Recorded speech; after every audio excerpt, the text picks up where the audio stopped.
à medida da passagem do tempo, vai chegando pessoas. Tá certo. Boa tarde com todos. E está tudo certo?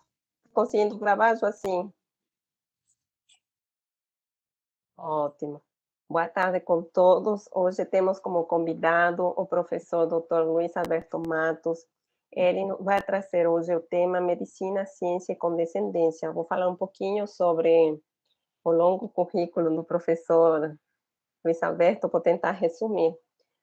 É médico oncologista com formação acadêmica e trajetória profissional que integra assistência, ensino, pesquisa e gestão hospitalar, articulando ciência, inovação e prática clínica para aprimorar o atendimento oncológico e a formação de novas gerações de especialistas, membro titular da Sociedade Brasileira de Médicos Escritores, graduado em Medicina pela Universidade Federal de Pernambuco, residência médica em Clínica Médica no Hospital Universitário Oswaldo Cruz e Cancerologia Clínica no Instituto Nacional de Câncer, mestrado em Oncologia pelo Hospital Camargo, São Paulo, e doutor em Biologia Aplicada à Saúde pelo Laboratório de Imunopatologia Kinso Asami Lika, e especialização em Gestão, Inovação e Serviços em Saúde. Muito obrigada, professor, por haver aceitado o convite e pode ficar à vontade. Obrigado, Érica, pela apresentação. Muito obrigado, Raul, por mais esse convite. Acho que é o terceiro ano que participamos o terceiro semestre que participamos dessa disciplina que é tão necessária porque faz a gente pensar para além do biologicismo médico, técnico, e a formação meramente que é fomentada em sala de aula, né? Permite a gente pensar, né, para além e integrar as ciências da saúde, e é que aqui me compete a medicina, né, na qual eu tenho a honra de dirigir o Centro de Ciências Médicas, mas quando eu falar medicina, entenda-se como todas as áreas da saúde, né, que integram esse ecossistema, né, e integrar, né, esse ecossistema de saúde com outros ecossistemas, né, dentre eles e o mais importante, né, acho que das ciências humanas, né, que, enfim, é um dos grandes dilemas atuais da nossa formação enquanto médicos, né, é como fazer com que nós formemos médicos para além do conceito técnico da palavra, mas integrar as ciências humanas, o humanismo que tanto Raul nos, nos evoca a sua importância. Mas pode passar o primeiro slide, por favor.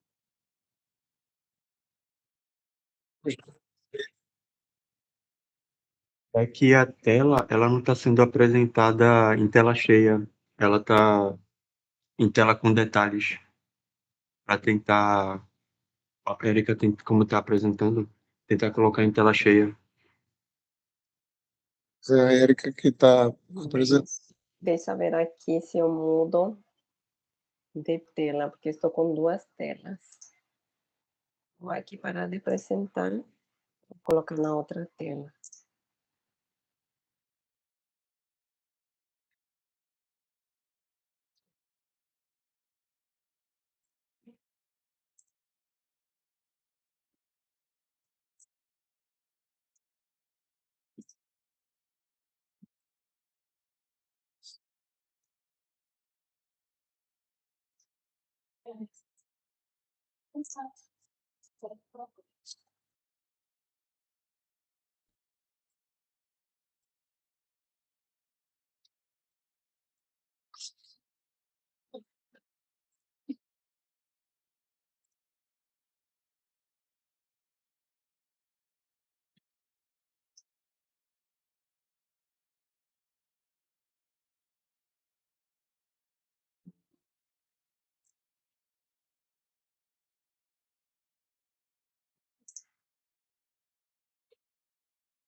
Veja assim, Só vou fechar aqui meu microfone. Só um momento.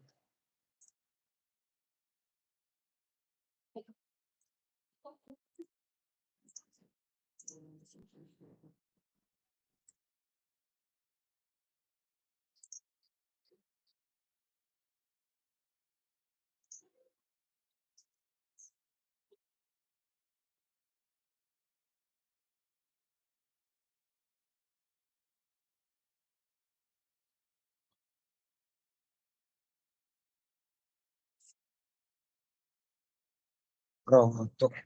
Posso começar? Érica, Joaci? Bom, Pode continuar. bom, pessoal, quando o professor Raul me convida, e eu estava falando isso antes de começar essa aula, para participar dessa disciplina da pós de neuro, né, de epistemologia, e me coloca um tema tão desafiador como medicina e ciência e condescendência, né? Ele me permite realmente falar sobre um leque de temas, né, que dialogam com várias áreas do conhecimento, né, e que permite também fazer resgates históricos, né, e que nos trazem como eco, né, para a nossa realidade hoje, para projetar o nosso futuro. Tá? Então, essa aula deve durar em torno de uns 40 minutos, no máximo, né, mas eu vou tentar, nesses 40 minutos, né, seguir, né, o que eu acredito que seja o grande desafio que nós temos, né, que é integrar as ciências da saúde com as ciências humanas, a partir de uma linha de tempo, né, que nos fez chegar até o dia de hoje, que nos projeta para o futuro, se é que nós podemos prever o futuro, né? Mas nós vamos falar um pouco dos primórdios da medicina, nós vamos falar um pouco da realidade atual da medicina baseada em evidências, vamos falar de alguns desafios contemporâneos, né, e para onde estamos indo em termos dessa temática. Pode passar o próximo, Érica, por favor. Então, a medicina, pessoal, ela nasce muito antes da ciência moderna, né? A, a medicina já existia enquanto arte, muitos falam arte, aí eu considero, existia muito antes como prática mágicos, religiosas, cura como um ritual, com plantas medicinais, como a prática do xamanismo também, e desde o Egito, Mesopotâmia e Índia, né? E a grande pergunta que surge é como a medicina surge àquela época como uma resposta, é importante nós entendermos isso, que naquela época, ela trazia como reflexão que a medicina era uma resposta prática ao sofrimento, né, antes de existir enquanto ciência formal. Então, a medicina precede a ciência enquanto nós a entendemos hoje, né? E a primeira pergunta médica não foi qual é o mecanismo de determinada doença, mas como aliviar os sofrimentos humanos. E tinha um senso meio que divinal, né? E esse é um ponto essencial, né, para introduzir a questão da condescendência. A medicina, ela nasce da dependência humana, né, da finitude, de conceitos como finitude e como fragilidade. E ela remonta a milhares de anos, desde as culturas agrárias na Índia, como eu falei, em pequenas vilas do Oriente Médio, na Antiguidade. Pode passar o próximo. E na Grécia, né, ela surge há 2.500 anos atrás com Hipócrates, né, que ela deixa de ter um caráter divinal, né, de aliviar sofrimentos, mas ela passa a ter uma conotação epistemológica mais de um fenômeno natural, né? A medicina ela começa a ser um primórdio da ciência, mas no sentido de observar, classificar e comparar, fazer comparações. E aqui cabe a questão do juramento hipocrático, pode passar o próximo, que foi o grande pai da medicina, né? E que a ciência começa, e que coloca que a ciência começa quando o sofrimento humano é submetido à razão, mas sem perder o vínculo moral com o paciente. Então, o juramento de Hipócrates, talvez, sempre nas cerimônias de colação de grau, né, que nós participamos, ele sempre nos emociona, né, porque é um juramento muito, muito significativo, e eu peguei um trecho dele e caberia bem aqui para a nossa aula, que é esse: aplicarei para o bem dos doentes, segundo o meu poder e o meu julgamento, e me absterei de causar mal e injustiça. Pode passar o próximo, por favor, Érica. E da Grécia nós passamos a Roma, tá? A Roma antiga, né? E Roma não criou, né, apenas hospitais militares e redes de cuidado. Criou toda uma infraestrutura que foi capaz de fornecer os fundamentos de uma medicina mais pública, mais coletiva, né, com a criação de banhos, de esgotos, de rede sanitária, né, e fazendo a transição, né, de que a medicina não era mais não tinha mais um senso divinal, né, também não era apenas um ato individual, como na Grécia, e passa a ter uma conotação mais coletiva, né, a civilização coletiva enquanto civilização, né, e enquanto civilização médica, dependendo das instituições. Pode passar o próximo. E aí nós chegamos numa figura que se chama Maimônides, no século XII. Vejam aí que ele foi um grande filósofo e médico medieval, filósofo, médico, jurista e teólogo. Veja bem, Raul, filósofo, médico, jurista e teólogo. Numa vida só, você ter essas 4 formações realmente não é para qualquer um, né? Isso em pleno século XII, né? Portanto, muito antes do que denominamos de, por exemplo, epigenética. Ele já intuíra essa verdade e ele via a harmonia do corpo, né, da mente e do espírito como própria da sabedoria. Um dos seus escritos mais famosos, né, data de 1190, é a obra cânone dele, que é o Guia dos Perplexos. Pode passar o próximo, por favor. A gente evolui um pouco e chega a Copérnico e Galileu. Em que sentido? Não é? Copérnico, ele desloca a Terra do centro do cosmos. Tá? Então, esse gesto, essa ideia de Copérnico, ela é muito importante porque ela traz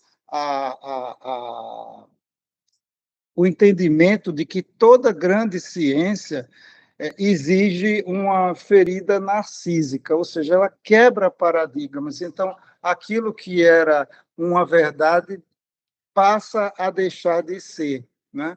E nós temos que adaptarmos a essa nova realidade. A medicina também passou por isso, para além da astrologia, né? E o ser humano, ele deixou de ser, digamos assim, um mistério do sagrado, intocável, para se tornar um corpo um corpo observável, mensurável, comparável, né?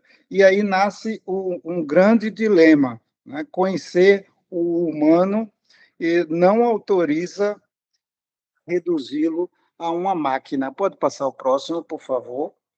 Né? A medicina, o homem deixa de ser e ele passa a ter um corpo mensurável, mas sem redução a máquinas, como eu falei. Pode passar o próximo.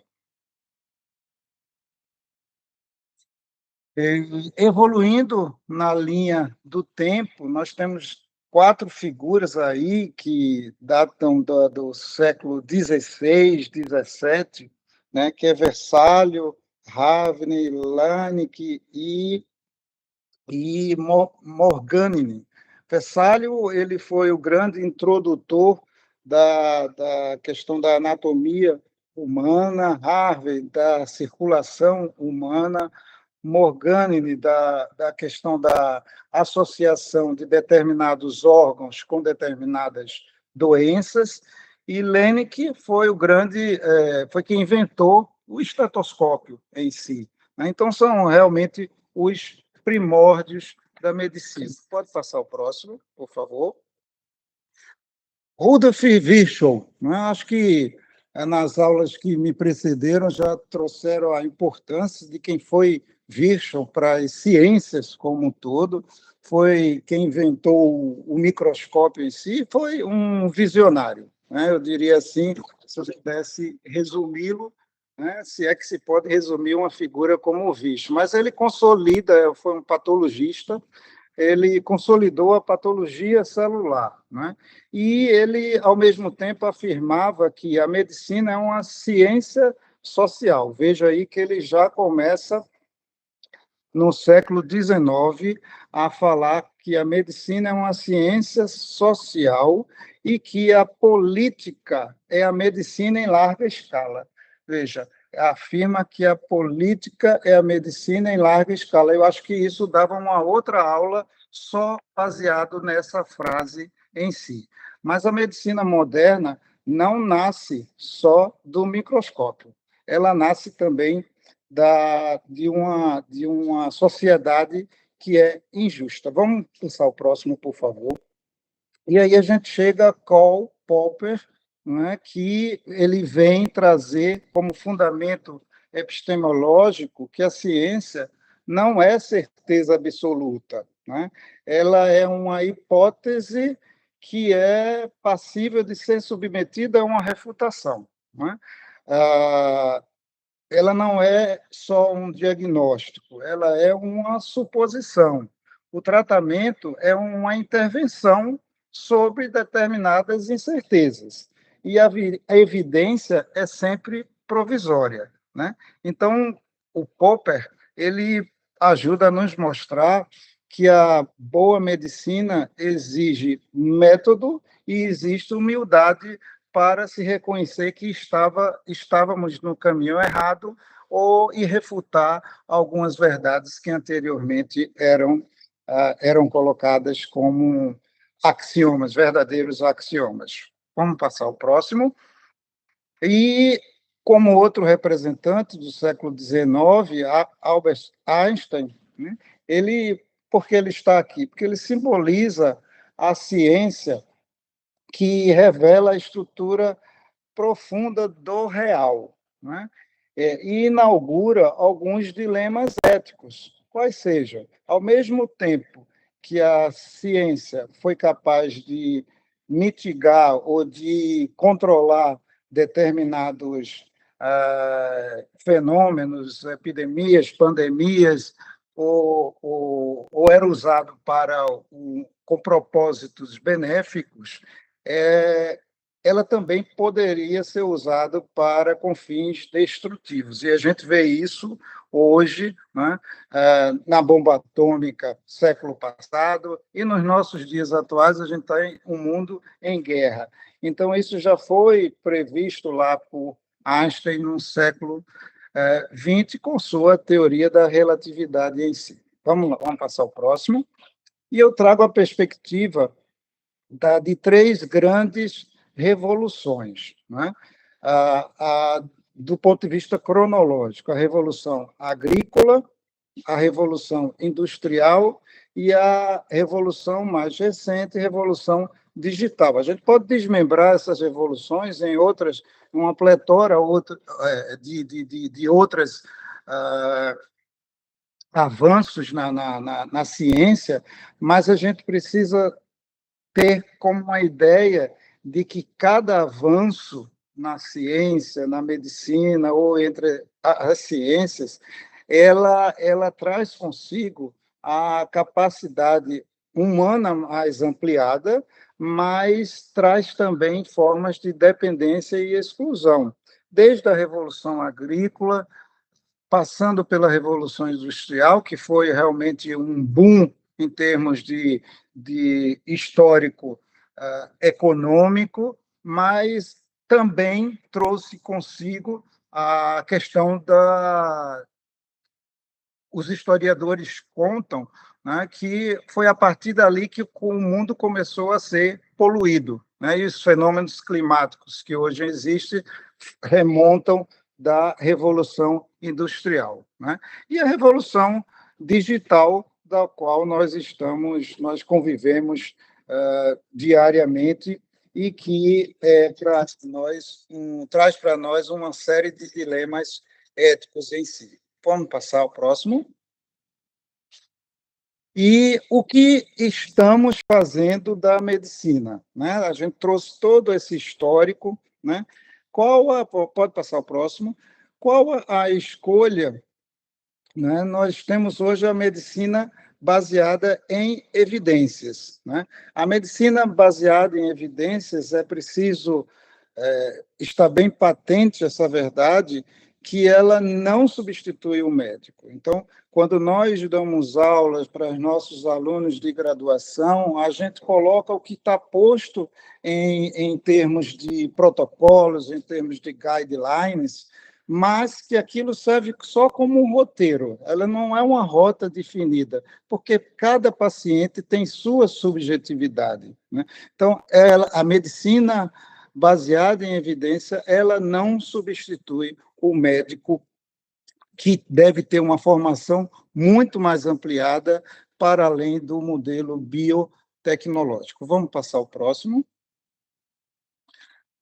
E aí nós chegamos nesse dilema, né, e aí eu criei por IA essa figura, né, e de uma criança, uma menina de costas, né, e aí eu me lembro da minha filha, Maria Luísa, e de quais as escolhas que nós estamos fazendo hoje, né, e que vai impactar na vida dela, né? Ela hoje tem 5 anos, mas as escolhas que eu e a nossa geração, né, está fazendo vai impactar diretamente na vida deles, né? Então, se nós queremos caminhar por um mundo em que a tecnologia vai ocupar todos os espaços, em detrimento da participação humana, né, ou um equilíbrio entre eles? Então, isso é uma pergunta que eu deixo no ar para a nossa reflexão em si. Vamos passar o próximo. E, dentro desse conceito de escolhas, né, que devemos fazer para o futuro, né, eu trago algo que tem sido muito discutido, que nós vivemos, enquanto sociedade, enquanto planeta, né, em uma policrise. E isso vai muito na dimensão ontológica, do ser, propriamente dito, né? E de que natureza são essas crises? Crise ética, crise social, crise política, crise climática, e podíamos citar outras, mas, para fins dessa aula, né, eu trago essas 4 crises, né, com as quais nós convivemos, né, diariamente, e a partir de qual temos que refletir para tomar nossas condutas, enquanto seres humanos e enquanto civilização. Vamos passar ao próximo, por favor. E, dentre dessas perspectivas de policrise, né, eu trago 4 subitens, que é a questão da distribuição de riqueza, né, o envelhecimento populacional pelo qual passamos, né? O que deve permear a ciência? O capital versus o mercado, e a tecnologia versus a humanidade. Vamos passar ao próximo, Érica, por favor. E aí, distribuição de riqueza no Brasil. Vejamos vocês, não é? Marcos, Eulália, Érica, que estão aqui na minha frente, nesse primeiro gráfico aqui são dados do IBGE. Tá? A gente vê que 85% da nossa população, da nossa população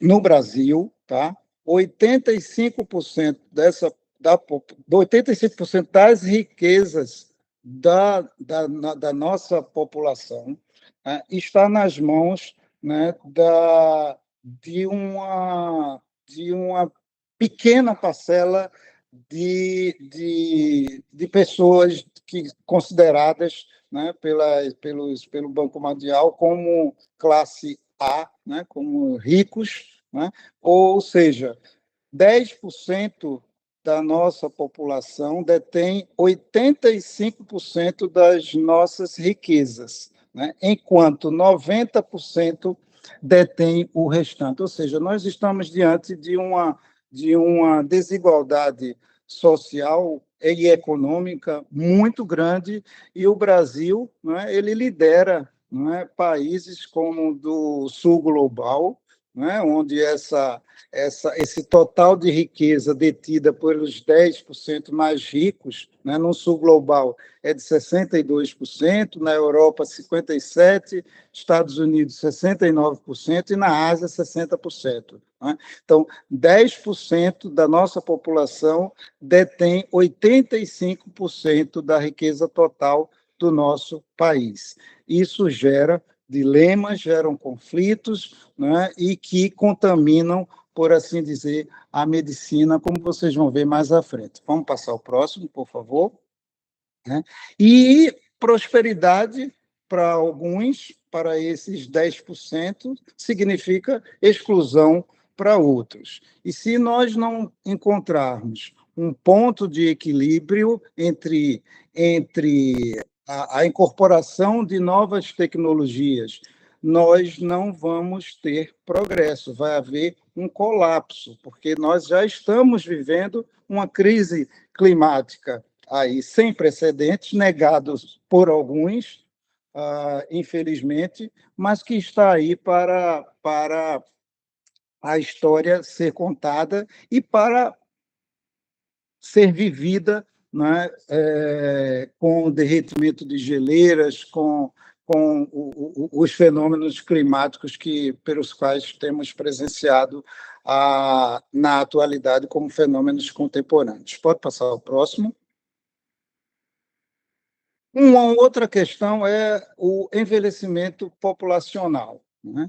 Nós vivemos no Brasil hoje, pessoal, talvez na história, né, do Brasil, desde 1500, quando fomos oficialmente descobertos, a menor taxa de fecundidade. Né? Nós temos chegado a um padrão europeu de taxa de fecundidade. Né? Um nível de reposição, ou seja, de natalidade muito baixo. Nós estamos chegando próximo ao padrão europeu e não do sul global. Vamos passar ao próximo. E vejam aí nesse gráfico de baixo, né, o Brasil, né, a taxa de fecundidade se aproxima muito da taxa de fecundidade da Europa, mas estão nascendo menos crianças do que na Ásia e do que na África. Então, o que é que nós podemos refletir a partir dessas taxas em si? Pode passar o próximo.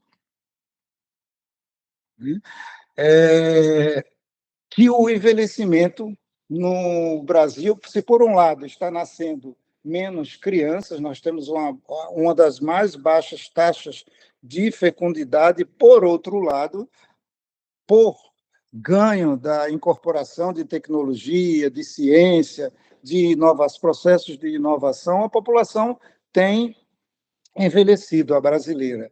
Mas talvez estejamos ganhando no mundo, né, em velocidade de envelhecimento. Né? Então, vocês veem aí que a idade mediana, né, em 2010 era de 29 anos, não é, para além dos 60, né, e passa para 35 anos, ou seja, 15,6% da nossa população tem mais de 60 anos, e isso em 2050 vai ser 31% e vem aumentando de forma preocupante. E por que eu digo preocupante? Porque a gente está gerando, vamos passar o próximo, uma realidade em que nós temos baixa taxa de fecundidade no Brasil, nós temos uma população envelhecendo, tá? E com uma distribuição de riquezas muito desigual. Né? Então, o que é que nós vamos presenciar nos próximos anos? Uma população de idosos que não tem grandes recursos, não é? E que convive com uma geração atual que depende muito desses idosos. Não é? Então, é preciso traçar políticas públicas, não é? Pensando nessa realidade do envelhecimento populacional num país extremamente desigual quando falamos de distribuição de recursos. Vamos passar ao próximo, por favor. E aí nós entramos na questão da ciência, né?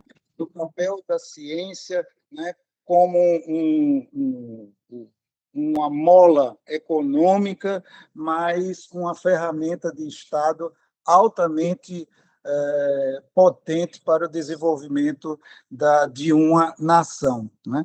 A pergunta não é se nós devemos limitar a ciência, mas quem regula a ciência? Né?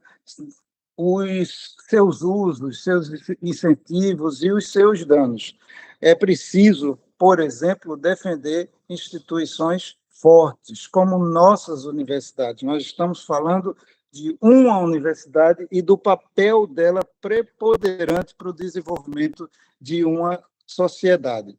Então, não estamos falando de se limitar à ciência, mas de limitar a captura, a exploração e o uso irresponsável do conhecimento, como foi preconizado lá atrás por Einstein, como falamos anteriormente aqui. Vamos passar ao próximo. E um exemplo muito claro, né, de que podemos ter distribuição de riqueza e investimento em saúde e desenvolvimento de uma sociedade como um todo, nós vemos a China. A China tem investido nos últimos 40 anos para a história da humanidade não é nada, né? E nós vemos hoje os chineses, né, na fronteira da tecnologia, rivalizando diretamente com os Estados Unidos, a grande potência até então, em termos de produção de conhecimento e geração de riquezas, não é? E o investimento em P&D, não é? Desde 2000, né? Nós estamos falando aqui em 20 anos, com evolução contínua. E se nós pegarmos os rankings internacionais de avaliação de universidades, as universidades chinesas elas figuram entre as top 10, né, em pelo menos 5 ou 6, não é? Estando lá de pé de igualdade com Harvard, com Oxford, com Cambridge. Né? Então, investir em ciência gera desenvolvimento. Vamos passar ao próximo. E o Brasil? Né? E o Brasil, nesse contexto de investimento em ciência, como estamos? Aí eu trago para o lado da medicina. Vamos passar o próximo. É demografia médica. Nós temos no Brasil uma quantidade de médicos, né, que em 2023 era em torno de 630 mil médicos, né, e isso representa uma taxa de em torno de 3 médicos por mil habitantes, que estamos bem em termos de preconizado pela Organização Mundial de Saúde e pela Organização das Nações Unidas. Mas não é só de quantidade que nós temos que falar, é de qualidade, mas também de distribuição desses médicos. Nós vemos aqui nessa tabela, aqui no meio, né, tem um mapa do Brasil, mas à esquerda, né, que 51,8% dos médicos do Brasil, desses 630 mil, eles servem, né, a 31% da população. Né? Ou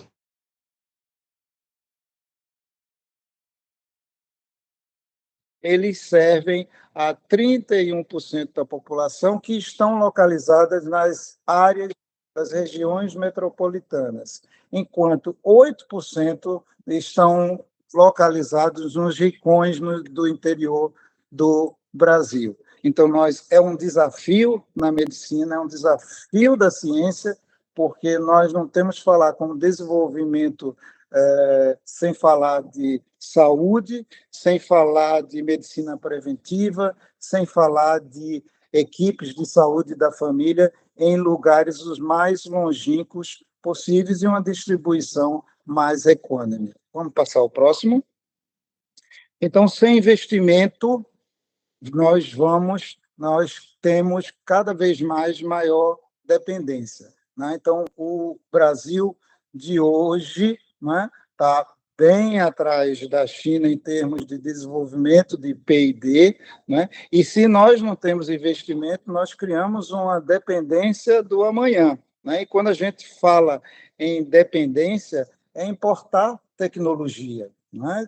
E importando tecnologia, nós geramos dependência e nossa soberania ela fica meio que questionada. Aliás, falar hoje em soberania até se tornou um tema bem patente, sobretudo no mundo globalizado, em que determinadas potências bélicas, vamos dizer assim, têm tentado interferir na soberania de outros países. Então, para nós diminuirmos esse grau de dependência, reafirmando nossa soberania, nós precisamos de investimento em ciência. Vamos passar ao próximo, por favor. E em termos de formação médica, né? Eu falei na quantidade e na distribuição de médicos no Brasil. Em termos de formação desses médicos, né? Nós vemos nos congressos de educação médica, nas mídias leigas em si, que há uma aceleração, né, desproporcional da criação de escolas médicas no Brasil. Vejam que 1990 é a década a qual eu me formei aqui pela UFPE, né, existiam 78 escolas médicas. Hoje, um dado de 2024, né, nós temos dados mais atualizados, mostrando quase 500 escolas médicas no país. Ou seja, nós estamos formando mais médicos, nós temos mais escolas, nós temos mais médicos, nós chegamos a um nível quantitativo de médicos no Brasil que está de acordo com o preconizado pela Organização Mundial de Saúde, mas eles não estão distribuídos de uma forma equânime no Brasil como um todo, né? E precisamos pensar a formação médica a partir dessa perspectiva. Vamos passar ao próximo.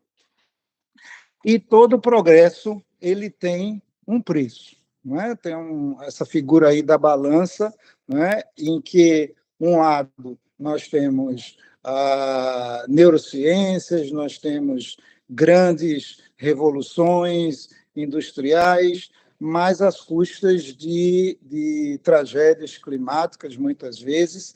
E o que é que vai ditar se esses fenômenos, esse progresso é um avanço ou é uma catástrofe? Nossos valores enquanto seres e enquanto sociedade, nossos valores éticos, né? Vamos passar ao próximo. E toda tecnologia ela pode conectar o mundo, né? E vivemos um mundo globalizado, vivemos um mundo onde podemos estar com a Eulália aqui assistindo a essa apresentação, mas saber que o excesso de tecnologia, quando não adequadamente regulamentada, ela pode escancarar alguns abismos, e para os quais nós temos que ter um olhar, principalmente enquanto universidade da qual fazemos parte. Tá? Vamos passar ao próximo, por favor. E o poder do diálogo, né? O poder do diálogo na diversidade. Esse é o grande desafio, é o poder dialogar de forma institucional, né? E sabendo que nós somos diversos, né? Em prol da paz, né? Porque no final o nosso grande objetivo é sermos felizes, termos paz, né? E o poder do diálogo, né? De você escutar o contraditório, é essencial, é primordial, né? Para que nós nos autoafirmemos como seres pensantes. Mas, infelizmente, não é isso que nós estamos vendo hoje, né? Dentro de um raio mais curto ou até a nível planetário, né? A gente vê guerras aí sendo deflagradas, a gente vê países, né, tendo sua soberania questionada, né? E onde vamos chegar, né, com tudo isso? Acreditamos no poder, no diálogo, a partir da diversidade que temos para construir a paz. Vamos passar ao próximo. E três questões que eu quero trazer para reflexão também aqui. Quem vai dominar o mundo? Não é? Porque hoje nós temos uma incorporação de tecnologia muito bem definida, nós vemos dados de que robôs estão substituindo humanos, não é? Então, na área da medicina, isso é uma realidade da qual nós não podemos retroceder. Nós temos robôs realizando cirurgias à distância. Tá? Então, um paciente é operado aqui no Brasil com um robô lá na Europa. Né? Então, ninguém vai ser contra esse tipo de avanço. Mas quem vai dominar esse mundo? Somos os humanos ou os não humanos? Não? Então, eu trago para a reflexão nessa aula, né, que novos agentes, novas forças, além do humano, tem que se associar, né, para que, de uma forma equilibrada, nós podemos ter um mundo de paz e equilíbrio social econômico. E aí quais são esses novos agentes, essas novas forças? Inteligência artificial faz parte da nossa realidade, computação quântica faz parte da nossa realidade, as máquinas e computadores. E o próximo, por favor. E um terceiro aspecto, quem será o sujeito dessa ação? Se seremos nós, os seres humanos, se serão as máquinas, né? Então, Copérnico, lá no início dessa apresentação, eu coloquei que ele mudou a nossa visão de cosmos, né? Ele quebrou paradigmas, né? Mas agora precisamos mudar a nossa visão de nós mesmos. Precisamos nos adaptar a essa nova realidade. Pode passar o próximo. E aí nós temos, há cerca de um mês, né, aquele espetáculo brilhante, né, que é resultado de investimento em ciência, né, que era nós vermos a Lua com mínimos detalhes, o eclipse da Terra, né? Então, a ciência enquanto avanço e enquanto desenvolvimento. Vamos passar ao próximo.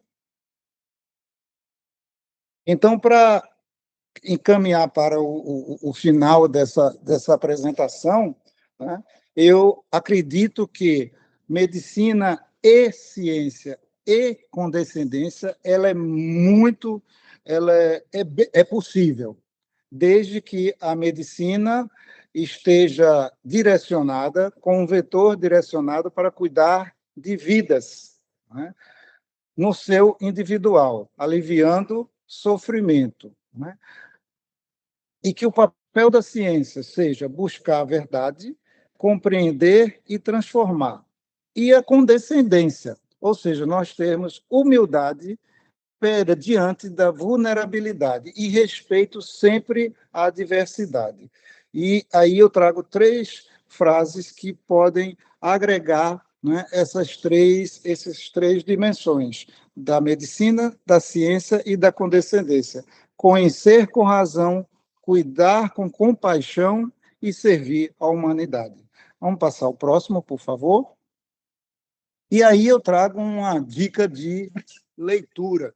Tá? Então, muitos de vocês já podem ter lido, né, esse livro, né, que é o The Physician, é o físico, né, dessa edição é mais nova, né, e que é um romance histórico, né, que traz para nós muitas reflexões. Né? Ele se passa, é ambientado no século XI, né, e a trajetória de um jovem, né, um jovem inglês que perde os pais ainda na infância e descobre ter um dom quase místico de perceber a morte das pessoas. Vamos passar ao próximo.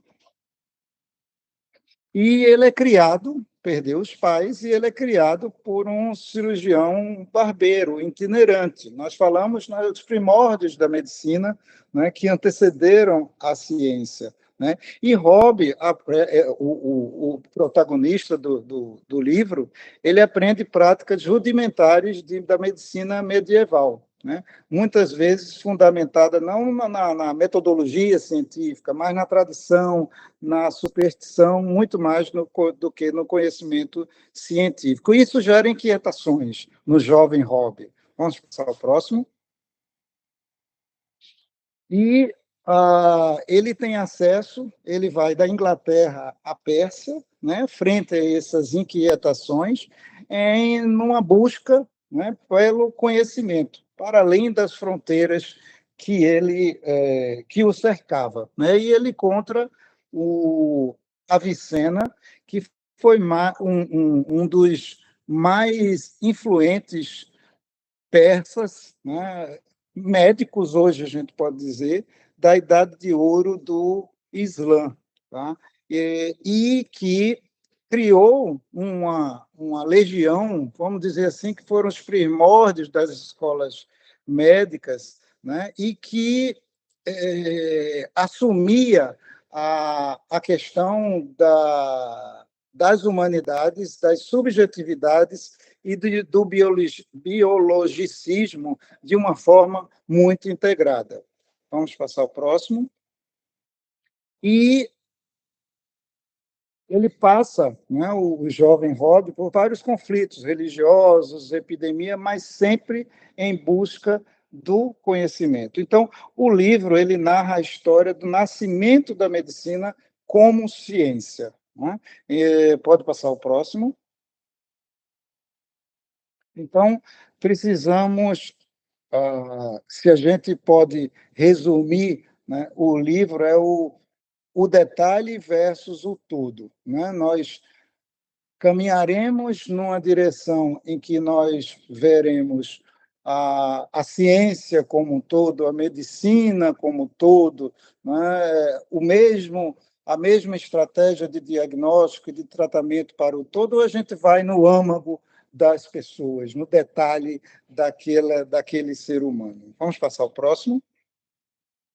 E eu trago para finalizar mesmo, né, uma mulher que foi prêmio, uma neurocientista, né, e aí tem a ver com o nosso PPG Neuro, que foi a Rita Levi Montalcini, né? Ela foi uma neurocientista italiana e prêmio Nobel de Medicina em 1986 pela descoberta, né, do fator de crescimento da célula nervosa, né? E o que é que ela nos ensina? Que o conhecimento é, por definição, um bem. 1986, prêmio Nobel. Talvez o bem supremo do homem, porque sem ele, outros valores fundamentais aos quais apelamos sempre, né? E ela cita, né, também o Dante Alighieri, do século XVI, né, como se for, é melhor viver como um bruto que não seguir a virtude e a condescendência, né? Ou seja, uma instigação, uma provocação para que sempre a virtude e a condescendência e o conhecimento seja o nosso farol a iluminar nossas profissões, independente da área que atuamos. E ela traz também a reflexão de Immanuel Kant, famoso filósofo, na sua crítica da razão pura, e tenha coragem de servir de seu próprio intelecto. Então, para viver melhor e fazer o bem completo. Vamos passar ao próximo.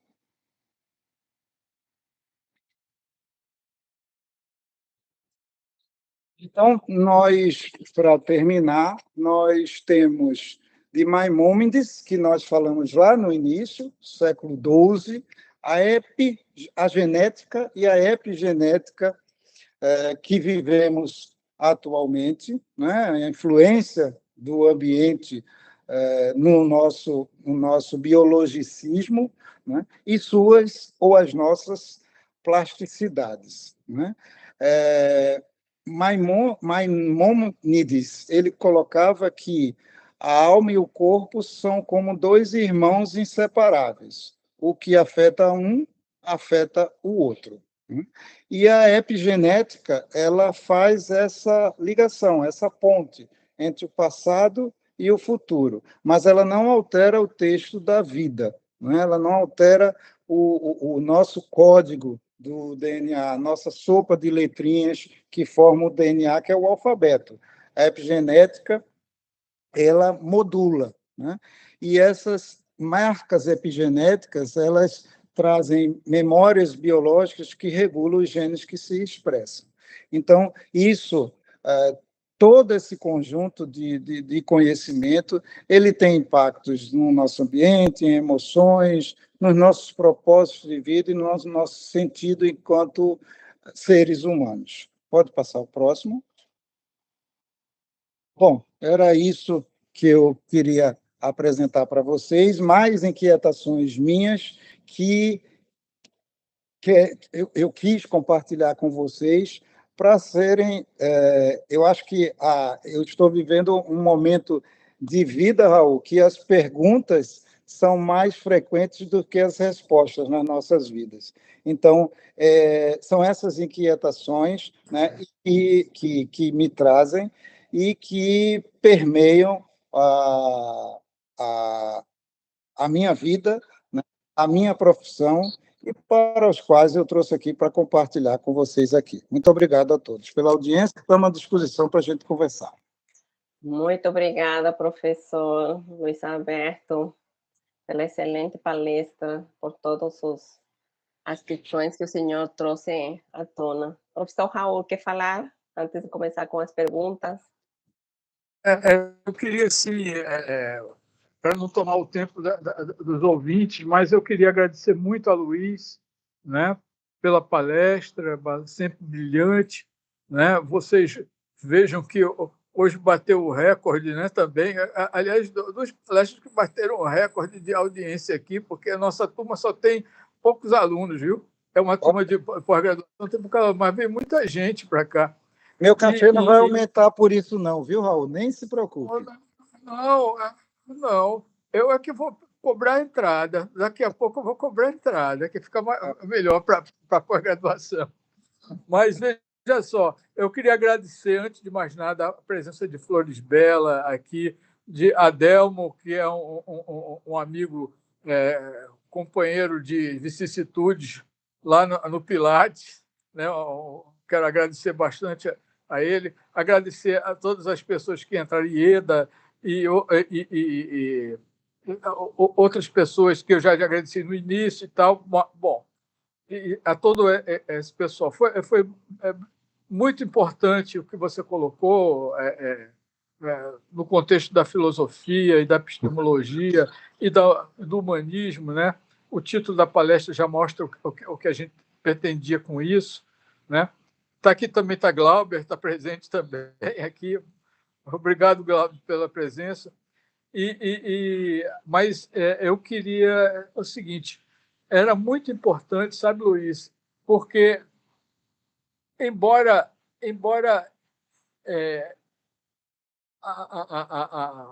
a medicina e o contato médico e o aprendizado médico, né, nos possa preencher no sentido de estar próximo do humano, né, do sofrimento humano, e acho que presenciar o sofrimento humano, entender que nós fazemos parte,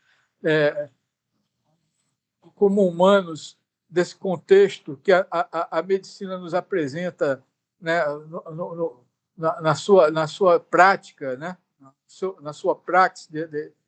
Eu acho que também é importante saber como isso se dá no contexto de outras áreas que a universidade abarca, né? Como seria isso? Então, a minha pergunta é o seguinte: como é que você vê isso dentro da universidade como todos? Você que é diretor do Centro de Ciências Médicas, né? E você tem contato com os colegas, outros diretores, e que tem uma visão de cada um dos centros, de seus centros, né? Aí você consegue discernir que a nossa universidade, nos dias de hoje, sobretudo a Universidade Federal de Pernambuco, ela tem se preocupado com isso, sabe? Com essa questão da prática do humanismo, né? Da preocupação com o que está ocorrendo no mundo, né? Será que os nossos estudantes eles estão sendo preparados para entender toda essa preocupação, até o que está nos atingindo, esse mundo em que se valoriza muito a guerra, se valoriza a mentira, se valoriza, vamos dizer assim, atitudes que não são tão desejáveis do ponto de vista humano, né?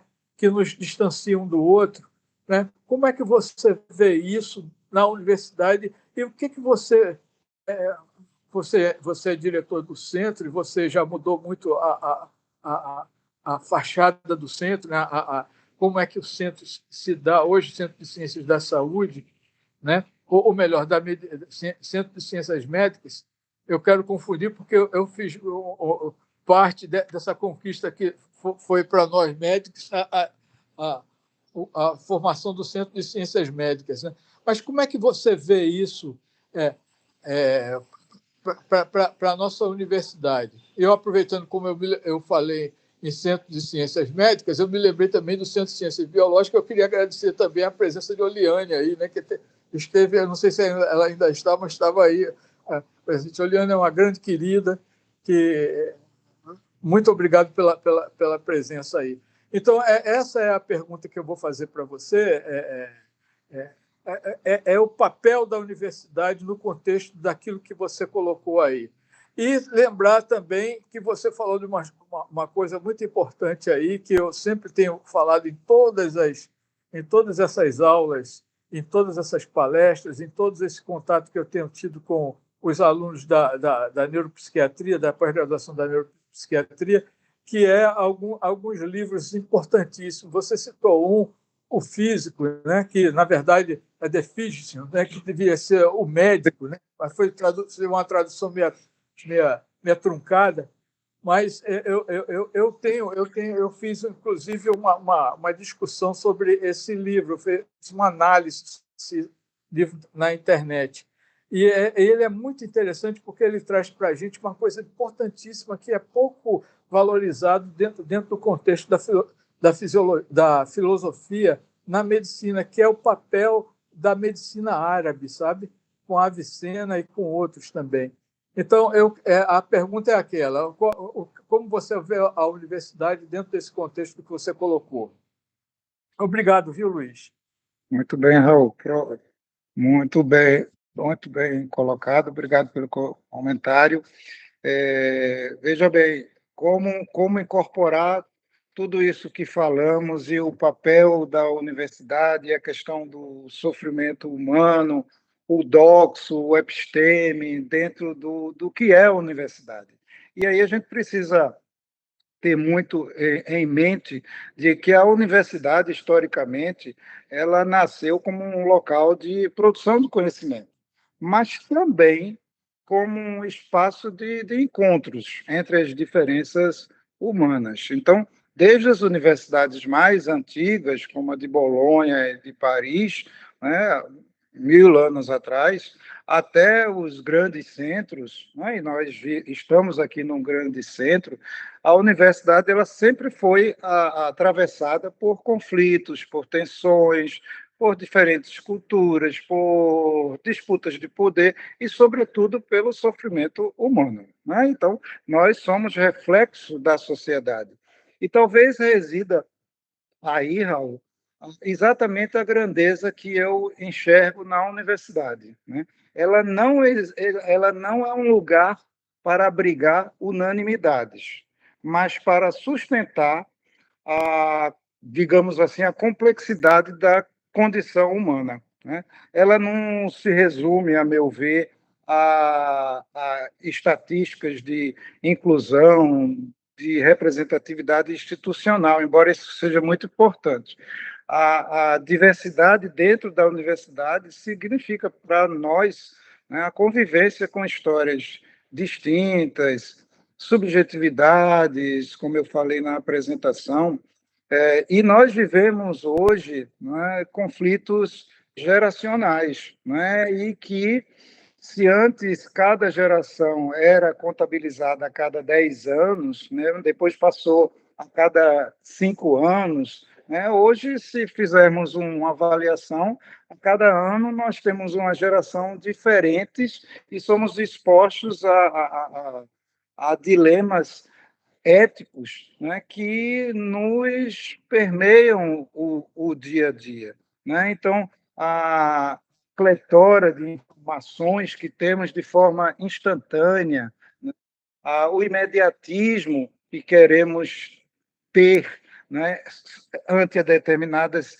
situações, né, tem sido a tônica dessa geração contemporânea, né, que convive, não é, conosco de outras gerações, né? Então nós precisamos na universidade saber equilibrar, né, essas tensões geracionais, né, e que toda tensão ela gera sofrimento, mas gera também sabedoria se nós soubermos utilizarmos dela, né? Então, eu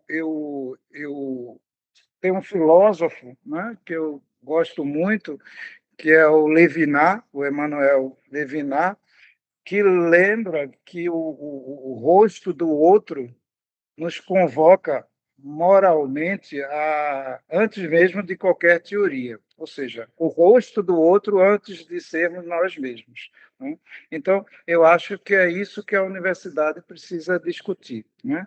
Antes de ser um espaço de intolerância à diversidade, ser um espaço de construção, de pontos, de aceitação, né? Porque a finalidade da universidade, a meu ver, é transformar a sociedade, né? E transformar a sociedade para o caminho do bem, usando a ciência para o caminho do bem, valorizando as pessoas nos seus maiores potenciais. Eu digo sempre que se na universidade nós não representarmos óbices para o crescimento dos potenciais das pessoas, a gente já vai estar fazendo muito, muito. Então, o maior ativo dentro da universidade são nossas pessoas, são as pessoas, né? Então, eu acho que valorizando o potencial de cada um, seja na graduação, seja na pós-graduação, como aqui, seja nas dimensões de pesquisa, de ensino, de extensão, de inovação, né? A gente vai estar ajudando a transformar uma sociedade. Eu espero ter respondido a sua pergunta, Raul. Claro, Luiz, eu concordo inteiramente com você e eu tenho esperado esses anos todos que a gente consiga cada vez mais trazer para a universidade uma visão compatível com o perfil, o papel da universidade para o homem, né? O homem com H maiúsculo, né? Eu queria aproveitar o momento para agradecer Michele Galindo, que está aqui lá do CAB. Michele está aí também. Então, eu fico muito feliz com a participação dela. Mas eu vou deixar agora a Érica conduzir os trabalhos aqui. Vai, Érica. Obrigado, Luiz. Obrigado, Raul. Obrigada, professor Raul. Obrigado, professor Luiz. Professor Luiz, vou fazer aqui umas 2 perguntas e depois vou ler aqui umas perguntas que colocaram no chat e também quem quiser fazer uma pergunta para o professor Luiz, pode levantar a mão, tá certo? Professor, gostaria de saber, segundo a opinião do senhor, como a condescendência pode afetar a relação entre profissionais de saúde e pacientes? Excelente pergunta. Saúde e pacientes. Muito bem. Veja, é uma excelente pergunta, Érica, muito obrigado. Nós temos, de novo, de encontrar um ponto de equilíbrio nas nossas relações sociais como um todo, né? E não seria diferente na relação do profissional de saúde com o paciente em si. Nós precisamos encontrar um ponto de equilíbrio, né, para que nós sejamos francos com o paciente, mas que nós tenhamos, antes de tudo, a capacidade de escutá-lo. Temos que ter tempo para escutá-lo, né? Porque a partir dessa escuta qualificada, nós chegaremos a 70% dos diagnósticos, Érica, né? Então, 70% do diagnóstico é feito com uma escuta qualificada e com exame físico. A gente não precisa de exames, tá? 30% é que nós precisamos para fechar um diagnóstico e elaborar um tratamento. Mas essa capacidade de escuta, né? Essa capacidade de ver o paciente como um ser único, não é um paciente que tem uma doença, né? É um paciente, né, único, cuja doença está manifestada ali e que pode evoluir de forma diversa, né, sendo a mesma doença, mas em pacientes diferentes. Então, eu acho que a grande questão é encontrar esse equilíbrio, mas priorizar sempre a questão da escuta, né, e não ser condescendente com nenhuma prática que fuja dessa perspectiva. Tá? Existe um assédio muito grande, Érica, e aí eu extrapolo a tua pergunta da relação médico-paciente, mas da relação de médicos para com seus pares ou com o poder econômico. Tá? Existe muito assédio, tá? Assédio dos nossos profissionais de saúde para que se gere renda, se gere valor. Tá? Isso em detrimento, muitas vezes, de valores éticos. Acho que isso, nós não podemos ser condescendentes com isso, né? E a universidade está para nós compartilharmos esse tipo de reflexão, né? E vigiarmos, né? E não nos omitirmos quando virmos que o caminho está sendo desviado. Estamos aqui, enquanto professores, enquanto formadores de opinião, para não ser condescendentes com essa prática e ser condescendentes com o sofrimento humano de cada paciente. Obrigada, professor, pela sua resposta. Professor, tenho outra pergunta para o senhor. Qual a importância da ciência para o desenvolvimento da medicina moderna? O senhor trouxe aí algumas questões, por exemplo, esse aumento de universidades, muitos médicos agora se formando, mas o senhor trouxe uma questão bem importante, a qualidade desses médicos que se estão formando. Aí eu gostaria que o senhor comentasse sobre esse assunto. Esse é um debate bem contemporâneo, Érica, e que de grande relevância e que nos deixa muito preocupados. Como eu mostrei nos dados, nós temos muitos médicos no país já, né? Houve uma expansão desenfreada de números de escolas formadoras, mas a qualidade, né, dessas escolas é que tem sido questionada, né, e, consequentemente, o perfil de egresso, né, dos estudantes que estudaram nessas escolas, né? Então, a Sociedade Brasileira de Educação Médica, Ministério da Saúde, né, tem traçado algumas estratégias para tentar regulamentar melhor essa questão da formação médica, tá? Através, por exemplo, de um teste de proficiência. Mas não é o teste de proficiência a lá o órgão, a OAB dos advogados, que é feito só lá no final do curso, tá? Para se tornar de bacharel em direito em advogado, mas que seja uma avaliação tanto do aluno quanto da escola ao longo da sua estrutura formadora. Ou seja, fazer uma avaliação com 1 ano e meio de curso, um professor, não é, bem experiente, ele já dá para notar se a determinado aluno vai desenvolver-se bem durante o curso médico ou não, com 1 ano e meio, com 3 períodos, né? Então, a proposta que se quer colocar para regulamentar melhor essas escolas médicas é fazer exames seriados, né? E se vir que na metade do curso, né, ou por conta de uma insuficiência do aluno, ou por conta da escola mesmo, haja punição por parte do Estado, tá? Em fechar a escola ou até em fazer com que aquele estudante não progrida no seu intento de ser médico. Então, isso é responsabilidade para com a nossa sociedade, tá?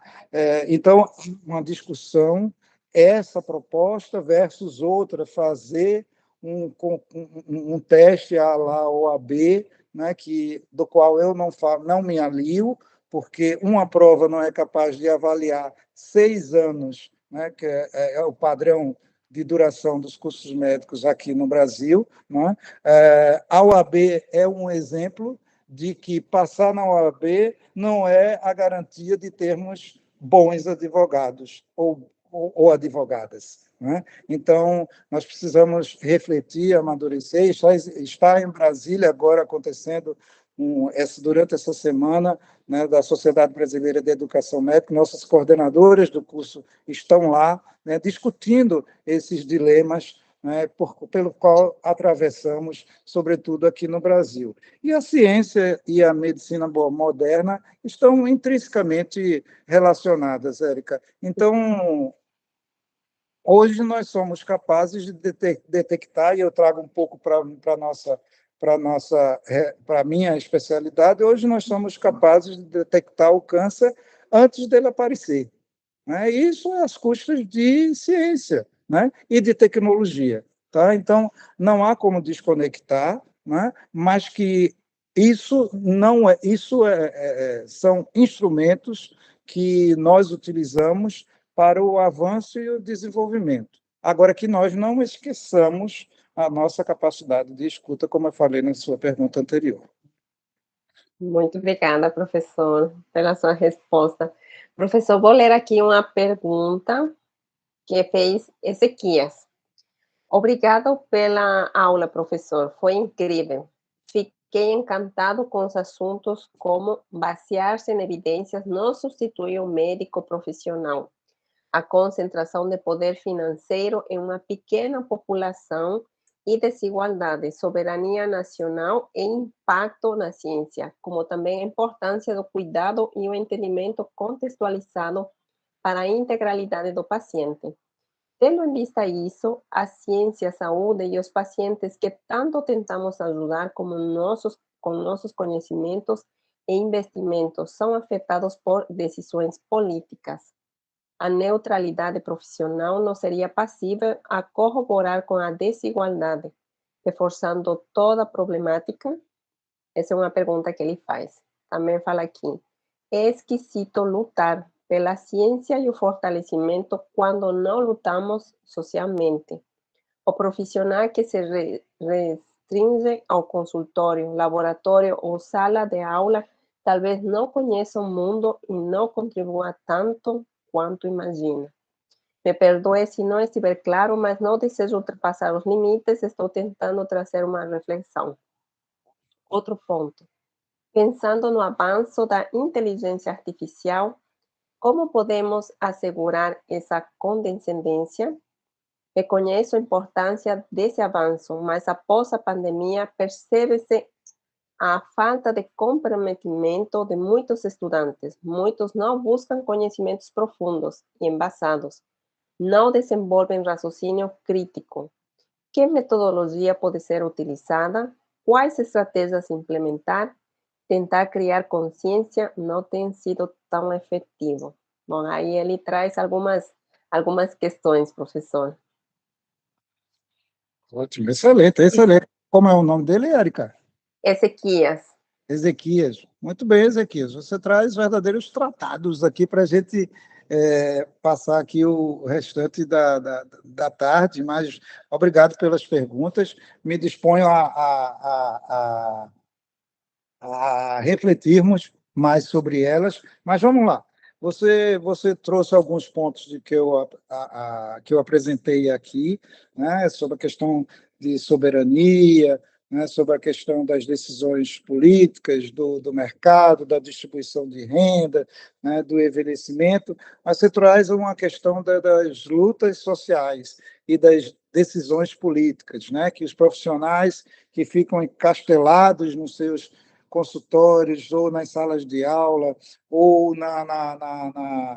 nos seus laboratórios, eles precisam ter a consciência de que eles são agentes políticos de transformação, né? E que se eles não fazem escolhas políticas, né, concernentes com um desenvolvimento, né, de uma sociedade de uma forma mais igual, né, ele mais à frente, ele vai ser refém e vai ser vítima dessas suas escolhas. E aí eu falo isso num ano em que nós vamos ter muitos debates aí, vamos ter muitos debates políticos, né? E a gente precisa estar muito, aproveitar esse comentário, não é mais que uma pergunta, é um comentário do Ezequias, para que estejamos atentos, né? Estejamos atentos para com a sobrevivência, né, e a perenidade das nossas instituições formadoras. E aí eu falo em nome das universidades. Tá? Nós precisamos estar do lado de quem defende as universidades, de quem defende a ciência. Nós não podemos nos abstrair disso, sob pena de mais à frente nós termos um mundo em que nós fizemos uma escolha em que nós vamos ter mais desastres ambientais, mais guerras, nós precisamos andar de carros blindados, a gente precisa estar isolado do mundo. Então, vamos fazer escolha em defesa da ciência, em defesa da universidade. Não estou fazendo apologia a nenhuma ideologia aqui, mas eu estou fazendo uma defesa de decisões e de lutas sociais em prol da ciência, da tecnologia e das nossas universidades, né? Queria aproveitar esse seu comentário para afirmar essa realidade que viveremos em 2026 e que precisamos estar muito atentos. E você falou também de IA, né? e do pós-pandemia. É verdade, Ezequias. A semana passada, nós tivemos um momento uma celebração muito importante, né, para nossa universidade, para a ciência brasileira, né, que foi a outorga do título de doutora honoris causa para a professora Margarete Dalcomo, né, que foi uma ardente defensora da ciência no momento de negacionismo lá da pandemia, né? E a universidade condecorou-a como uma doutora honoris causa, e tem um texto dela que coloca que ela errou em algumas previsões. Ela achava que o pós-pandemia o ser humano seria mais altruísta, seria mais condescendente com o sofrimento do outro, mas ela errou. E eu compartilho o mesmo raciocínio, a mesma reflexão. Nós vivemos em um mundo, né, em que os conhecimentos eles são superficializados, né? Nós temos muito acesso a conhecimento, mas não aprofundados. Nós não nos aprofundamos na quantidade de informações que nós recebemos no dia a dia, né? E informação que não é sedimentada, que não é maturada, ela não se transforma em conhecimento. Ela é jogada fora, até vir a próxima. Tá? Então, a gente tem que estar realmente discutindo em aulas como essa, em outros fóruns, nas salas de aula, provocar os nossos pares, nossas famílias, para que a gente, a partir dos nossos ambientes sociais, a gente possa. Uma pandemia não conseguiu transformar, né? Mas eu sou um otimista, realista, né? Como diz Ariano, mas sou um otimista, né? E enquanto eu tiver voz, estarei defendendo esse tipo de reflexão. Muito obrigada, professor, pela sua resposta. Tem aqui também uma pergunta de Eulália. Não sei se a Eulália quer participar. Não sei se ela consegue falar. Eulália, você quer ler sua pergunta? Eu vou falar assim, vou até ler aqui que eu já tinha organizado. Obrigada pela palestra, professor, foi excelente, como sempre. É um prazer lhe ouvir. E eu fiquei um pouquinho presa na parte inicial da sua palestra. Foi até um tema que eu estava lendo um pouquinho esses dias, que é sobre Hipócrates, que é conhecido como o pai da medicina. E aí isso me lembrou um pouquinho sobre Aristóteles, que também tem uma certa relação quando a gente vai ler um pouco sobre a origem da fisiologia, da anatomia, e ele discutia sobre o ergon, que ele nomeava como função, e o telos como finalidade, nos estudos que ele fez antigamente sobre a natureza. Eram estudos um pouco iniciais, não tem muito a complexidade da medicina, mas eu acredito que desses estudos nós obtivemos influências. E aí, com base nesse contexto, eu queria saber, do seu ponto de vista, como a filosofia aristotélica pode ter influenciado a medicina moderna. Muito bem, muito bom, Eulália. Que maravilha, que bom. Obrigada, professor. Que bom ter. Eu acho que a filosofia, eu discuto em algumas rodas de conversa que todo profissional de saúde ele tinha que ter uma base filosófica, né? Uma base sociológica, né? Entender de economia, né? Para que mais na frente ele aprenda, né, a doença, os sintomas, mas se ele tiver um raciocínio filosófico, né, adequado, ampliado, ele vai ser um bom médico, um bom enfermeiro, um bom assistente social, um bom fisioterapeuta, Mas muito bem. Você trouxe Aristóteles, né? Hipócrates e Aristóteles, que representam dois ícones fundamentais para a tradição ocidental, né? Um na medicina e outro na filosofia, né? Aristóteles, salvo me engano, eles não foram contemporâneos, né, de Hipócrates, mas eles ajudaram a moldar a maneira como o Ocidente passou a compreender o corpo, a natureza, a ética e o conhecimento em si. Tá? Eles se conectam, né, e porque sob o meu ponto de vista, que ambos participaram da grande transformação intelectual lá na Grécia clássica, na Grécia antiga, né? Então, a passagem do mito para a razão como uma forma de compreender o mundo. E antes deles, né, o sofrimento humano, as doenças, os fenômenos naturais, né, como um todo, e até o comportamento das pessoas eram frequentemente explicados por forças sobrenaturais, né? E Hipócrates faz isso na medicina, Aristóteles na filosofia e nas ciências naturais, né? Ambos procuram causas racionais, observáveis e organizáveis pela inteligência humana, né? Então, se eu poderia resumir algumas premissas, é que ambos eles partem da observação da realidade. Um a partir da medicina, outro da filosofia. Hipócrates ensinava que o médico deveria observar atentamente o corpo, os sintomas, os hábitos alimentares, e Aristóteles fazia exatamente isso com a natureza, né?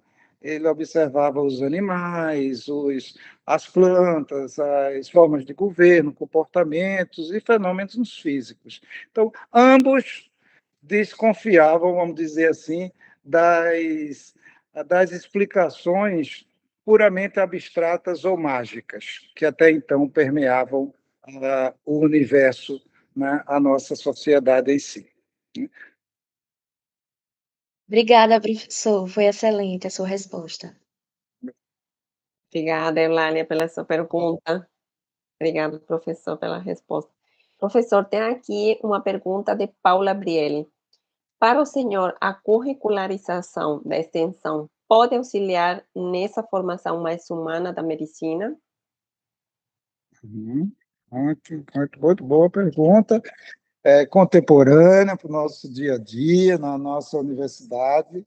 Veja, a curricularização da extensão é um assunto que é para uma aula, né? Já participei de algumas mesas sobre essa temática, e para todos aqui ficarem calibrados sobre a mesma perspectiva, a curricularização da extensão é baseado em lei, né, em que todos os cursos de graduação eles devem ter, nas instituições de ensino superior, eles devem ter 10% da sua carga horária voltada para a extensão, né? Então, para título de ilustração, o curso de medicina da UFPE ele tem 8.300 horas, tá? Os 6 anos. O aluno, para se formar, ele precisa integralizar os componentes curriculares, né, numa carga horária que faz 8.300 horas. Dessas 8.300 horas, 10%, ou seja, 800 horas, têm que ser voltadas para a extensão, né? E a extensão é um dos pilares da universidade, né? Então,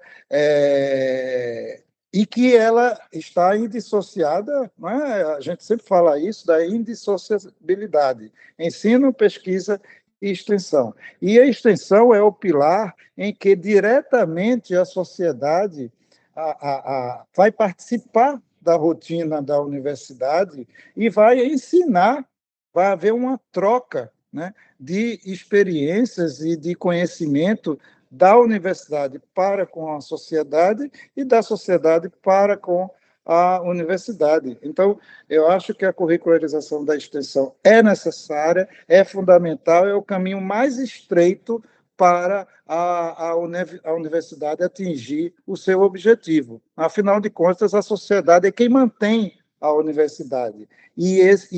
Através da extensão, é o caminho mais curto, mais breve, de resposta mais rápida que podemos ter para que haja melhora da sociedade como um todo. A formação, né, de um profissional, né, de medicina dura 6 anos, né, outros cursos 5, 4 anos, né, mas em atividades extensionistas nós podemos fazer essa troca de experiências com a sociedade durante a atividade extensionista. Então, eu acredito muito, né, e sou um entusiasta da curricularização da extensão. É um desafio, porque só na medicina a gente precisa arrumar, né, ter um leque de ações extensionistas que perfaçam 830 horas, né, porque precisamos estar de acordo com as normativas.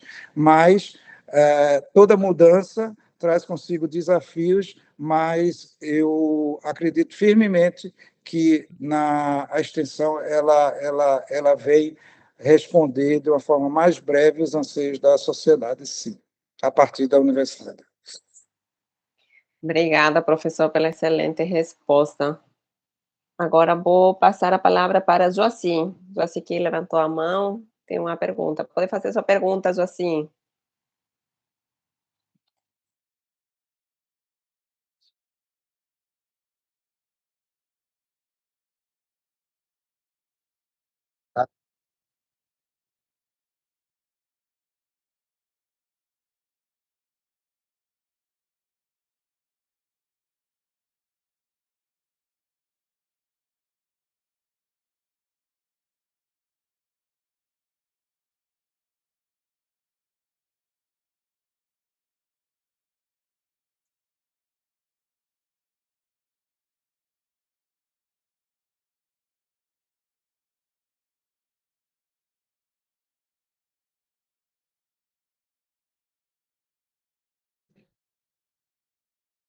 Perfeito, perfeito.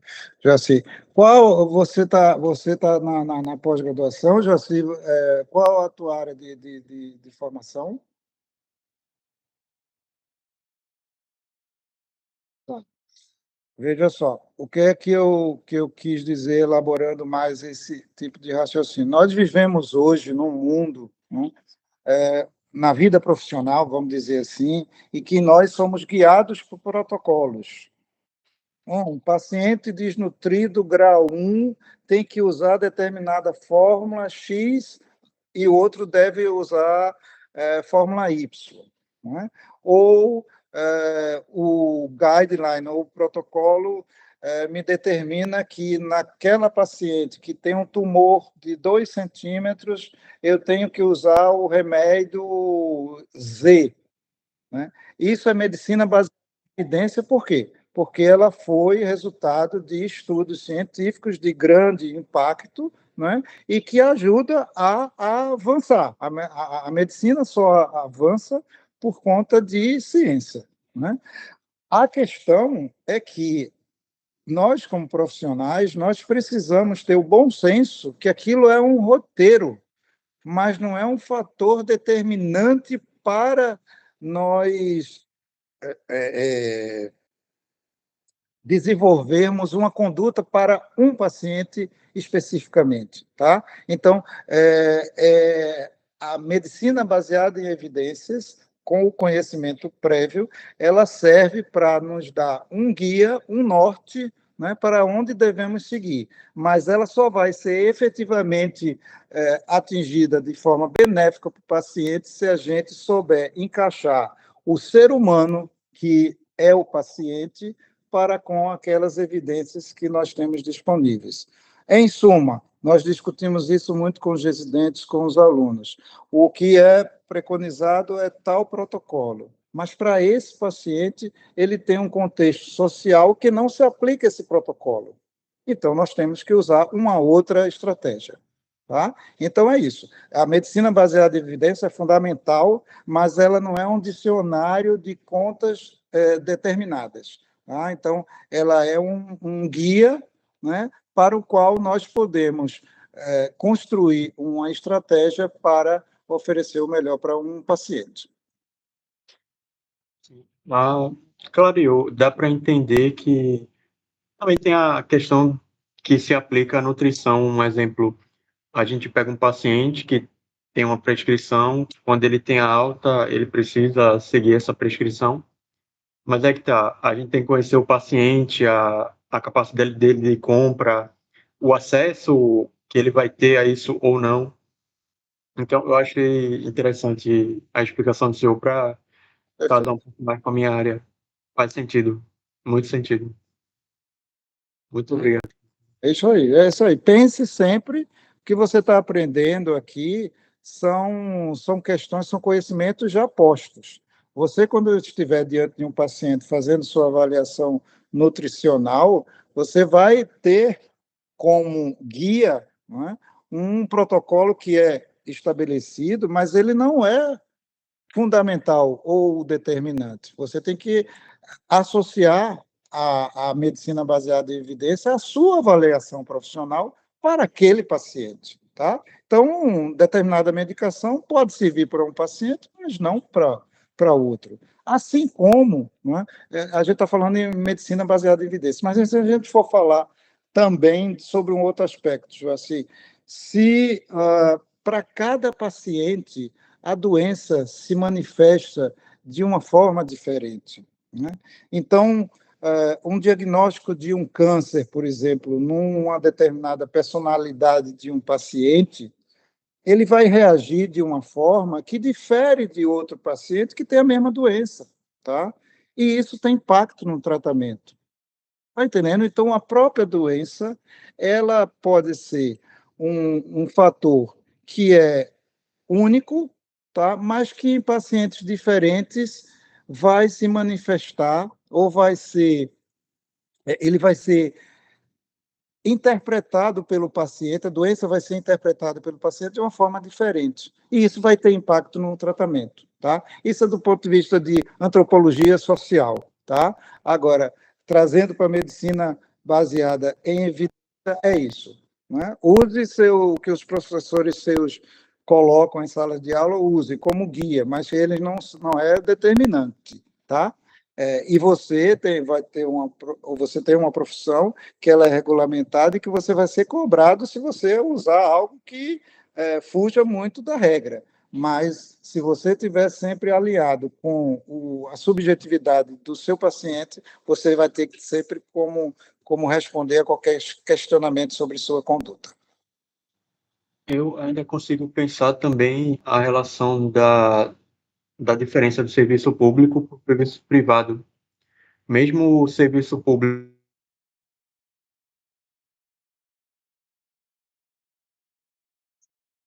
não, mesmo com o serviço público buscando o tratamento, a resolução da doença do paciente, também chega na limitação das condições de comprar determinado produto, determinada dieta. Isso também se estende para outros profissionais médicos que têm limitação um exemplo, de medicamentos acessíveis, fisioterapeutas que vão ter ou não determinados equipamentos para trabalhar. Então, e quando a gente chega também para o privado, tem a questão de eles tentarem maximizar o lucro, que também vai ser um outro ponto a ser limitante. Aí o profissional acaba tendo que tentar jogar tanto com a ideia que ele aprendeu, quanto a ideia que ele precisa aproveitar o que ele tem no ambiente de serviço dele, né? Uhum. É isso aí, José. É por isso que defendemos o Sistema Único de Saúde, né? O sistema capilarizado, o sistema que foi baseado lá no no NHS da Inglaterra. Tá? Então, os médicos lá na Inglaterra, né, a maioria, né, é vinculada ao SUS. Óbvio, existe medicina privada, mas para você autorizar ter uma medicação autorizada para uso disseminado na Inglaterra é completamente diferente da velocidade, por exemplo, de autorização dos Estados Unidos. Os Estados Unidos, eles liberam as medicações, né, baseado em estudos até de fase 2, né, de uma forma que mais à frente se vê, se refuta aquela ideia que aquela medicação não era tão boa, tá, para o paciente, né, mas eles incorporam de uma forma muito rápida, né, e aí vem também a lógica de maximizar lucros de uma forma mais imediata, tal. A Inglaterra e a Europa era mais conservadora para a incorporação de novas tecnologias, né? Então, isso dá outra margem para mais discussões aqui. Mas por isso que devemos defender o Sistema Único de Saúde. Sermos intransigentes nessa defesa. Obrigado, professor, mais uma vez, com muito lindas palavras. E esperamos a próxima palestra do senhor também. Então, estou sempre à disposição, Jaci. Obrigada, Joaci, pela sua pergunta. Professor Raul, o senhor quer perguntar?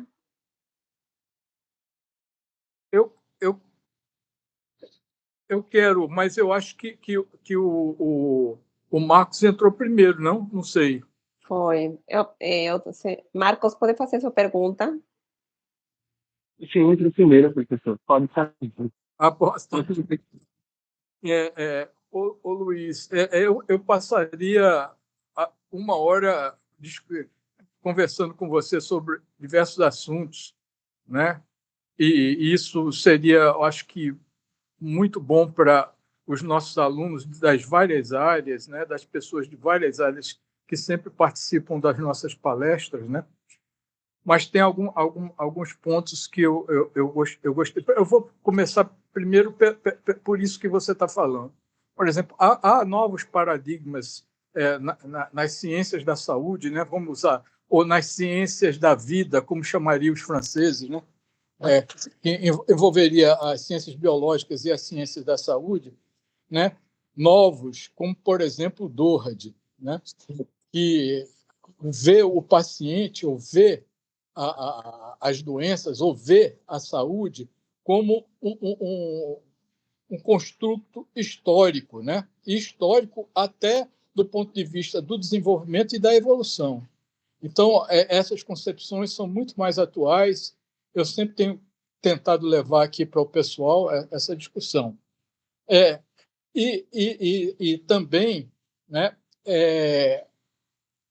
eu vejo uma questão muito importante que eu sempre vejo você batalhando e fazendo parte dos movimentos comigo também, eu e outros colegas, né, que vem na história uma importância muito grande, né? Eu não sei como é que está isso no currículo atual da medicina, né? Porque em outras áreas ela está um pouco relegada. Isso foi mais visto no passado. A história no contexto, por exemplo, da formação médica, né? E isso é uma coisa. Porque aí me vem, por exemplo, a falta de visão das pessoas em geral sobre a importância de se ter em vista a história de uma ciência tão importante como a medicina, né? E aí eu vejo o caso do Memorial da Medicina, o nosso memorial de uma medicina que tem uma importância fundamental no Brasil. Nós tivemos aqui o fundador, o verdadeiro fundador da medicina no Brasil, né? Que foi um cara de Goiânia, né? De Goiânia, desculpa. E várias outras pessoas que fazem parte da história da medicina pernambucana. E nós vemos que o nosso memorial, e aí eu me lembro do nosso grande amigo, querido, um mestre para mim, que foi Gilson Edmar, você o conheceu, felizmente ele foi para perto de Deus, que é onde ele deve estar nesse momento, pela importância que ele teve na medicina, e sobretudo na medicina pernambucana, e para cada um de nós, sobretudo para mim, né? Então, eu vejo que eu não sei como é que está isso dentro do Centro de Ciências Médicas agora, né? O que vocês estão pensando? como é que vocês estão fazendo com que os nossos estudantes que saem de lá vejam naquilo naquele simbólico prédio ali que tinha todo um acervo da nossa história. Como é que esses alunos veem isso, até excursões para ir e ver como é que está, porque isso faz parte da história, né? Da história. Tudo tem uma história, né? Então, e tudo tem um contexto, né? Então, isso é uma pergunta, né? Como é que você vê essa questão da história, né? De todo ponto de vista, dentro da medicina e, sobretudo, na nossa medicina, a medicina de Pernambuco. A outra questão que você colocou aí também, né, que é a questão dos modelos. Eu digo para os meus alunos, sabe, Luiz, você sabe que eu sou um pesquisador, eu trabalho com isso há muitos anos, e eu quero sempre dizer, olha, foi brilhante a aula de Gisele, que ela mostrou assim, a questão filosófica da ciência, né, uma verdadeira aula sobre epistemologia nua e crua, mas que não foi, que foi bem aceita pelos alunos, né? Mas eu gostaria de saber o que você pensa sobre isso, porque, por exemplo, eu digo para eles, olha, a gente usa modelos da realidade. Então, quando você diz, por exemplo, que coisa bem simples, que um paciente deve ter uma pressão de 12/8, isso não significa que um paciente que tem uma pressão de 10/7 seja doente, esteja no. Você tem que ver o singular também, a partir do modelo, aí você, analisando o específico, você tira uma conclusão. Então, é fundamental que a gente modelize as nossas hipóteses, né? Tenha os nossos modelos para estudar. Eu uso modelo animal, entendeu? Mas tem que ser num contexto. Então, isso é uma coisa que você colocou, eu queria que você reforçasse isso, né? Outra coisa é uma questão que durante a pandemia parecia que era uma coisa que se contradizia, se contrapunha uma coisa a outra. É a questão de curar e prevenir, né? Ou de prevenir ou curar. Não há contradição entre essas coisas. Aí vem o negacionismo, né? E aí eu queria que você discorresse como é que existem, né, pessoas que saem da universidade, né, até colegas que são negacionistas. Como é que pode isso, se a base das nossas faculdades, daquilo que a gente faz, é a ciência, né?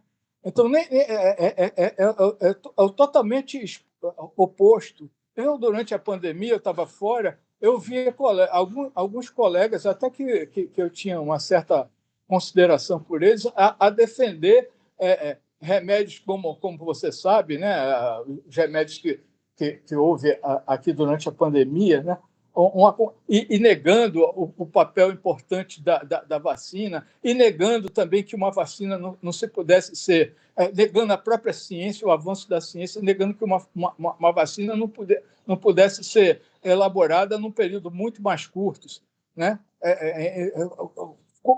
Completamente fora de uma realidade que é a ciência, sobretudo a ciência atual, que atualmente vai ser muito mais rápida, né, com o avanço da inteligência artificial. Vocês, meninos, vocês ouviram aí a explanação do professor Glauber, né, sobre a importância da inteligência artificial no câncer de mama, né, na compreensão do câncer de mama e em todo sentido. Então, eu queria que você discorresse um pouco sobre isso. Viu? Já está quase no final, mas e falasse, sobretudo, do nosso memorial da medicina. Perfeito. Perfeito, professor Raul. Primeiramente, essa questão da história da medicina, né? Um tema muito pertinente, um desafio para nós da universidade e de uma maneira geral também, né? E aí eu coloco a questão da nossa da geração atual, né, e contra a qual a gente tende sempre a contra-argumentar que se você não sabe de onde veio, você não sabe para onde vai, né? Se você não conhece a história, né, da humanidade, né, você não sabe dos desfechos que nós vamos ter no curto e no médio prazo, né? Então, eu converso com meus colegas historiadores, né, cientistas políticos aqui da universidade, né, e a gente começa a ter conexões de momentos, de eventos que aconteceram ipsilíteres como estão acontecendo hoje. Então, se você quer predizer o seu futuro, conheça a sua história, né? Então, na medicina não seria diferente, tá? Então, a questão do memorial é algo muito, muito cara para todos nós. Para quem não está sintonizado aqui, a Faculdade de Medicina do Recife, que é o que é a nossa faculdade hoje da UFPE, ela nasceu há 100 anos atrás, 105 anos atrás, tá? Mas ela não nasceu com um prédio, quem primeiro abrigou foi a Escola de Engenharia, né, que foi representada aqui pela professora Ieda, acho que ela não deve estar mais aqui, que tem 130 anos, a Escola de Engenharia. Então, quem primeiro abrigou o curso médico, né, foi a Escola de Engenharia, lá nas salinhas, lá na Rua do Hospício. Depois, né, alguns eventos foram acontecendo até que se culminou com a aquisição daquele prédio ali, ali junto do quartel do Derby, né, que é chamado Memorial da Medicina. Era um hotel lá na década de 40, 30, tá? E que foi adquirido às custas de muita mobilização dos médicos, né? E aí eu não posso deixar de falar num grande Otávio de Freitas, que foi o fundador da nossa escola de medicina, e outras figuras notáveis, né, que por lá passaram, né? E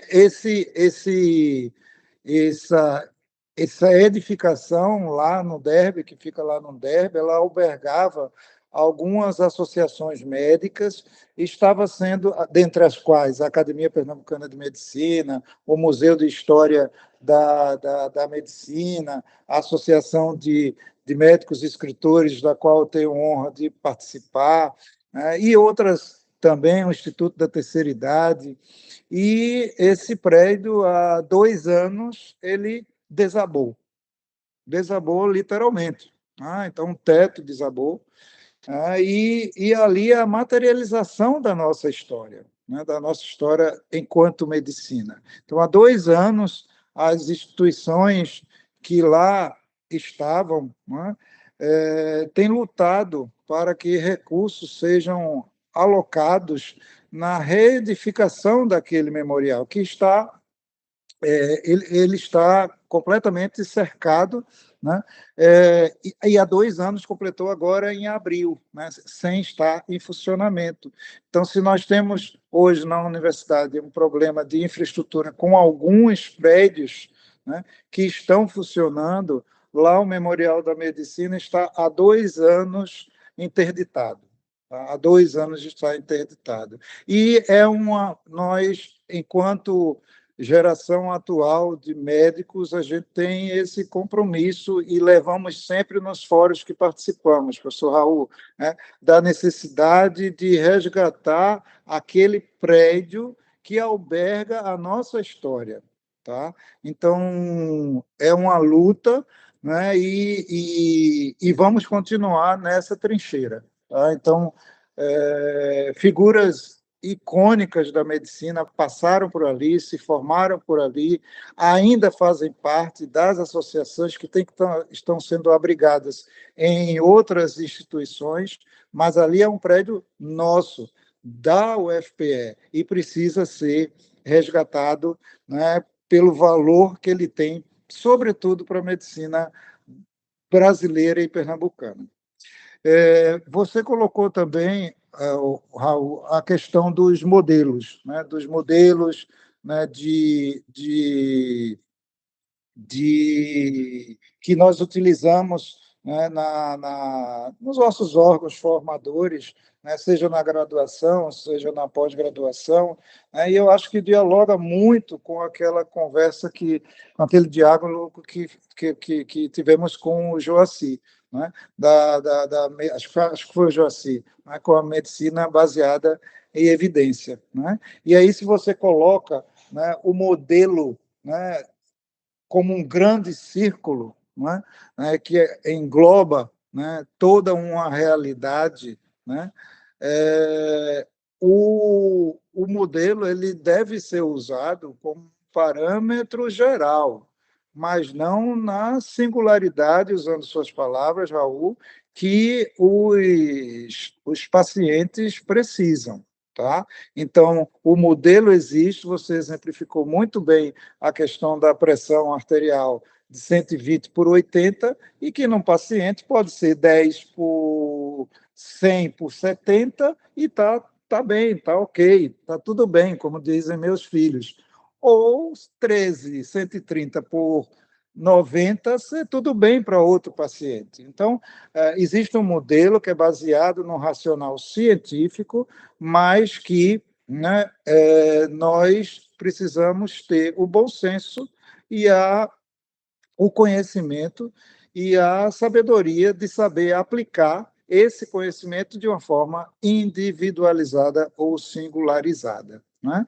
E você falou também da questão da doença como construto, né, que é a base, né, do fundamento do Doha. Olha, que sou eu aqui para falar do Doha, mas e que me fascina a cada palestra que eu ouço, sobre a questão da influência, né, que o ambiente tem nos desfechos, né, de um indivíduo. Né? Então, se desde lá da vida intrauterina, né, os seus desfechos estão sendo traçados em função das influências do ambiente, do útero materno, ou do ambiente, ou das influências biológicas ou psíquicas ou físicos, químicas, e que vai determinar a saúde ou a doença daquela criança.